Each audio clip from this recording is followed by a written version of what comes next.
السلام علیکم، میں ہوں نجم الثاقب اور آپ دیکھ رہے ہیں exploring with Najm. So welcome back my viewers. So آج ہم اپنے اس ویڈیو میں جو ٹاپک ایکسپلور کرنے جا رہے ہیں وہ ہے بزنس۔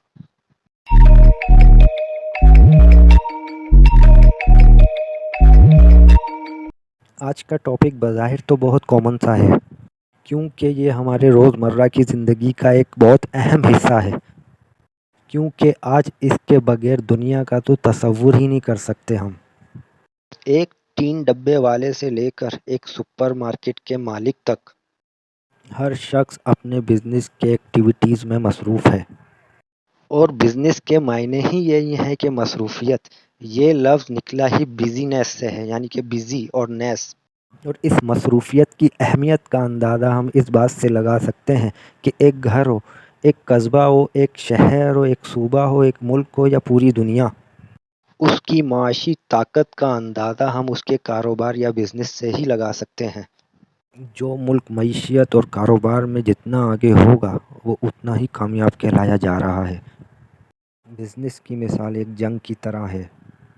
کاروبار میں بھی وہی اسٹریٹجیز اور پلاننگ اپنائی جا رہی ہیں آج کل جس طرح ایک جنگ میں اپنائی جاتی ہیں۔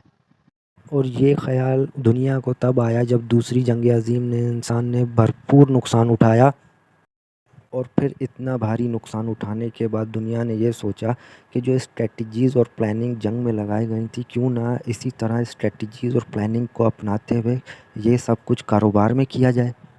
اور آج ہم اس کاروباری جنگ میں اتنا آگے بڑھ چکے ہیں کہ ہم نے اپنی ایتھکس، مورل ویلیوز اور ریسپیکٹ کو ہی کھونا شروع کر دیا ہے۔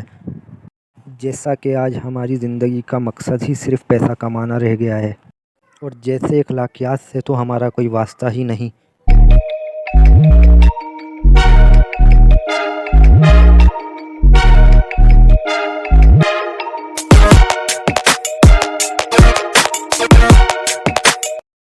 یہاں سمجھنے کی بات یہ ہے کہ ہم اپنے روزمرہ کے معاملات اور کاروباری معاملات میں کتنے سچے اور جھوٹے ہیں، ہم کتنی کمٹمنٹس اور وعدے پورے کرتے ہیں، اور ہم اپنے کاروباری معاملات میں کتنی فیئر ڈیلنگز کرتے ہیں۔ کیا ہم اپنے کسٹمرز کو وہی دیتے ہیں جس کا ہم ان سے وعدہ کرتے ہیں، یا دکھاتے کچھ اور ہیں اور انہیں ڈیلیور کچھ اور کرتے ہیں؟ کیا ہم کبھی یہ سوچتے ہیں کہ ہم اپنے رزق کے لیے اپنے ایمان کو تو نہیں بیچ رہے، اور یوں رزق کی تلاش میں ہم رازق کو ہی ناراض کر بیٹھیں؟ اور یوں آج ایسا لگتا ہے کہ ہر شخص ہی رزق اور روزی کے معاملات کو لے کر بہت پریشان۔ کیا ہم نے کبھی یہ سوچا ہے کہ ایسا کیوں ہے؟ کیونکہ رزق دینے والی ذات اللہ ہی کی ہے، اور ہم اسے ناراض کر کے کیسے رزق آسانی سے حاصل کر سکتے ہیں؟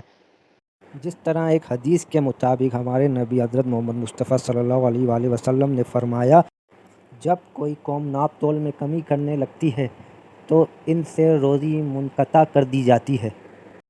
جس طرح ہمارا دین اسلام ہمیں زندگی کے ہر معاملات سکھاتا ہے اور بتاتا ہے، اسی طرح ہمارا دین اسلام ہمیں ایک بہترین معاشی نظام اور کاروباری طریقہ سکھاتا ہے، اور جائز طریقے سے کمانے کا طریقہ سکھاتا ہے، اور ہر اس کام سے روکتا ہے جو انسان کے لیے نقصان دہ اور برا ہے، اور ہر ناجائز منافع خوری سے ہمیں روکتا ہے۔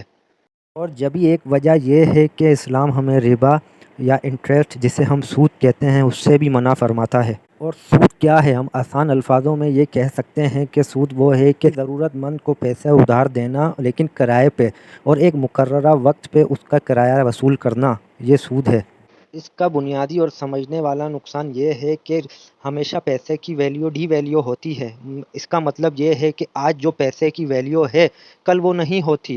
آپ نے جتنا پیسہ کسی کو ادھار دیا تو آپ کے پیسے کی ویلیو وہیں کی وہیں رہے گی، جبکہ اس کے برعکس کوئی بھی چیز ہو، پراپرٹی ہو، گھر ہو یا کوئی بھی چیز ہو، اس کی ویلیو وقت کے ساتھ ساتھ بڑھتی رہتی ہے، جبکہ پیسے کی نہیں۔